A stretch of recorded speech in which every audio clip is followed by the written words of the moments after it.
Tinggal beberapa minggu lagi sebelum tutup tahun.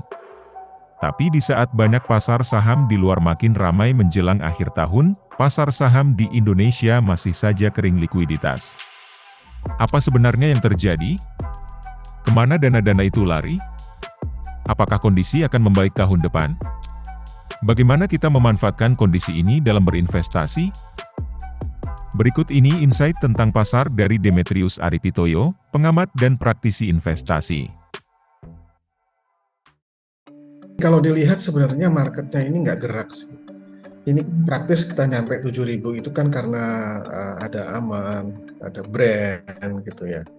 Dan memang ada aktivitas yang cukup signifikan di saham-saham grup Barito ya. Tapi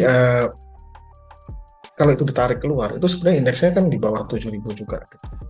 Ini contoh aja ya, BCA tuh tahun ini cuma naik 5% gitu, sementara earnings-nya naik sekitar 30%. Saat ini sebenarnya ya di main indexes-nya itu nama-nama besarnya sih nggak gitu kelihatan sih sebenarnya. Ada aktivitas akhir tahun ataupun nanti excitement untuk aktivitas di awal tahun depan. Kalau kita udah ngitung tuh kemarin itu kalau dari sisi gross aja ya ini per 10 November ya, itu foreign outflows-nya ya, itu udah sekitar 89 dari gross inflow tahun ini.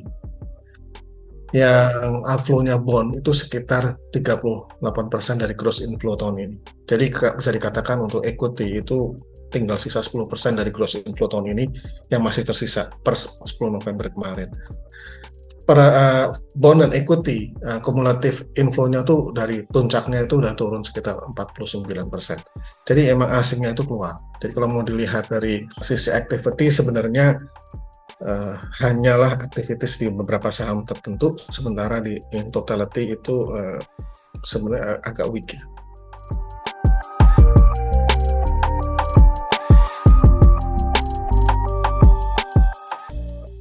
Kalau di Indonesia sendiri aku rasa nggak banyak catalyst. Dibilang jelek enggak juga, bagus gitu. Tapi bagus amat juga enggak gitu. Terakhir ini kan juga ada isu M2-nya ya, itu turun gitu, mengering gitu. Yang liquidity mengering itu juga impact ke saham gitu ya, ke obligasi. Jadi activity-nya sendiri yang melambat. Kalau dibilang background makronya ya oke. Rupiah kita juga nggak melemah banyak, terus juga GDP masih sekitar 5, inflasi juga masih sekitar 3 ya. Tapi ya dibilang to be excited juga nggak ada, dibilang negatif juga nggak. Dampaknya tuh lebih dari luar gitu.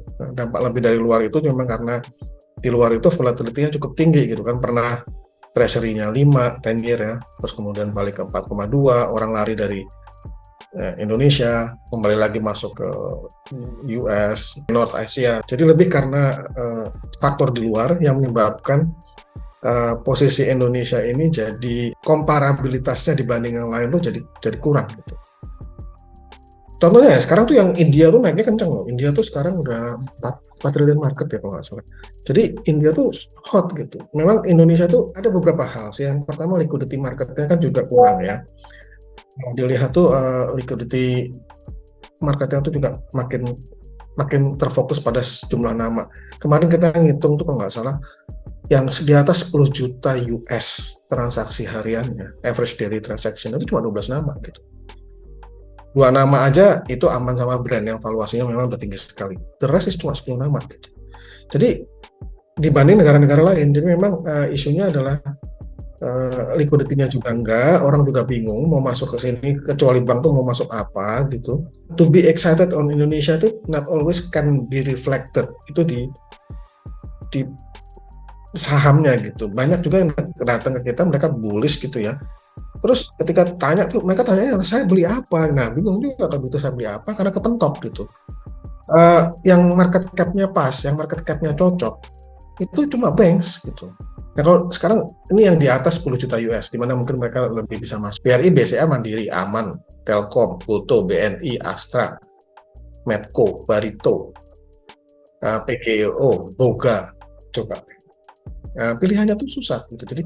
Jadi memang makanya kembali lagi kalau mau excited juga mereka bingung juga how to reflect this, sehingga mereka pikir ya udahlah saya cari ke yang lain aja. Kalau kita lihat kan di luar beberapa nama kan juga sebenarnya sahamnya nggak gerak. Jadi memang Artinya jumlah saham yang actively traded itu nggak banyak.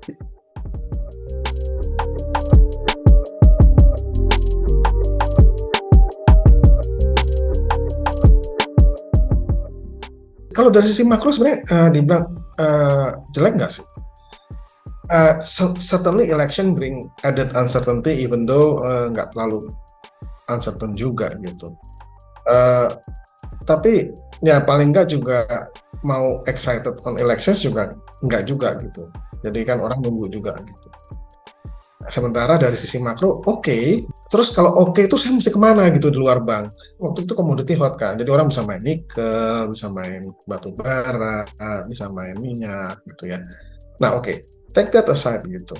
Mau masuk consumer juga kepentok gitu. Mau masuk consumer yang mana? Liquidity mengering. Terus itu kan juga membawa ekspektasi aktivitas ekonomi juga ya dibilang jelek juga enggak, tapi dibilang mau ngebut juga enggak juga gitu. Terus juga ada beberapa laporan keuangan juga menunjukkan adanya mulai pelemahan kan di sisi kinerja. Jadi kalau mau excited, saya harus excited di mana? Dari sisi makronya bagus. Makanya kalau dilihat bonds itu lebih perform juga tahun ini kan.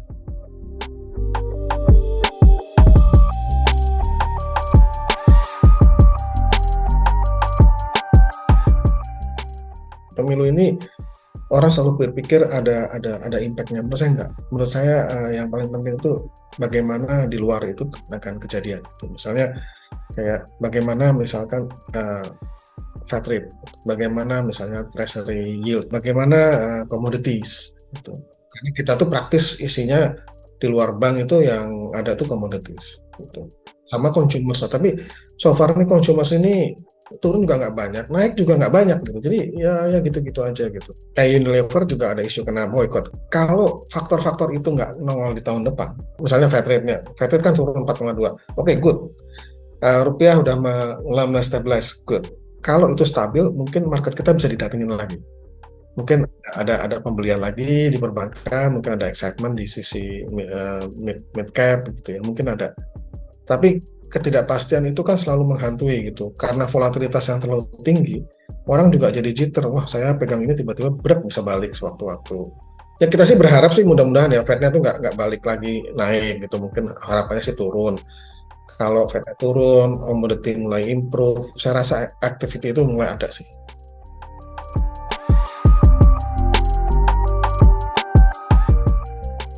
Justru malah isunya kali ini yang krusial dan menjadi uncertainty itu adalah Fed-nya / 10-year bond-nya. Oke lah, sekarang Fed-nya dari 5 ke 4,2. Tapi pertanyaannya kan sebenarnya adalah semua orang sudah tahu, tetapi so far ini tidak terjadi adalah mengenai supply and demand-nya treasury juga kan. Semua orang udah komplain bahwa ke depan ini treasury akan semakin banyak dicetak gitu, terus di-issue, terus juga ekonomi Amerika juga diskusi antara soft landing sama hard landing. Tergantung Anda di camp mana. Saya termasuk di camp yang nggak percaya sama soft landing, tapi ada yang percaya sama soft landing. Fed rate-nya mungkin bisa nggak naik, tapi 10-year-nya jadi berapa? 10-year itu kan jadi patokan risk-free rate-nya di seluruh dunia. Tapi sekarang ini 10-year yield-nya Amerika itu kan adalah kombinasi antara ekspektasi Fed rate dan potensi additional premium yang harus diberikan karena adanya imbalance antara supply dan demand, which is supply-nya lebih tinggi dari demand-nya. Itu di berapa gitu? Berapa sih angka 10-year yang stabil di berapa? Fed rate yang stabil di berapa gitu. Jadi ketidakstabilan di sana itu kan kemudian merembet kemana-mana gitu. Jadi misalnya saya berapa bisa memvalue obligasi 10-year-nya Indonesia, saya bisa berapa memvalue valuasi saham di Indonesia dan di tempat-tempat lain. Nah ini yang membuat akhirnya cenderung kalaupun orang main cepat, kalaupun cari yang liquid, karena mau lari dia harus bisa cepat lari. Nah kembali lagi, karena Indonesia itu liquidity-nya kecil, ya orang juga takut gitu ketika masuk, asing ya terutama, nanti kalau misalnya dia mau lari juga liquidity-nya nggak ada.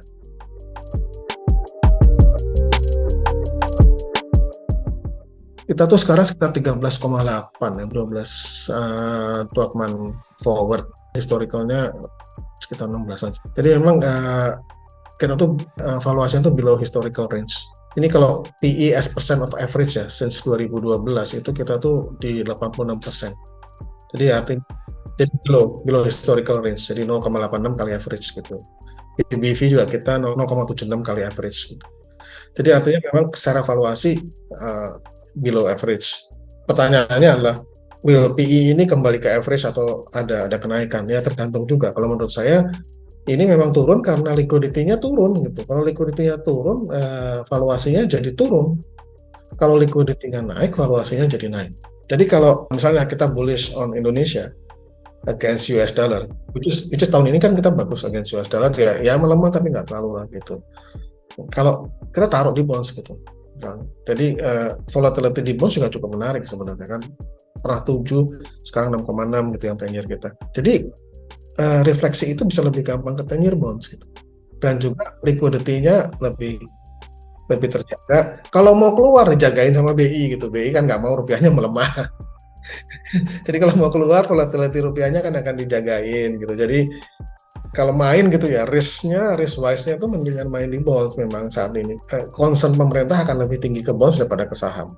Sebenarnya saham-saham saat ini, terutama di medium cap ya, itu banyak yang menarik loh, karena murah. Karena orang-orang nggak peduli gitu. Tapi jangan main cepat ya, kalau ngarepin main cepat ya susah gitu. Generasi TikTok ini mainnya pengen cepet sih, soalnya kalau bisa tahan lebih lama ya dalam holding the stocks ya. Ini some names tuh valuasinya murah sih. Some names tuh valuasinya murah, ada bahkan yang 4 kali PI, 5 kali PI gitu.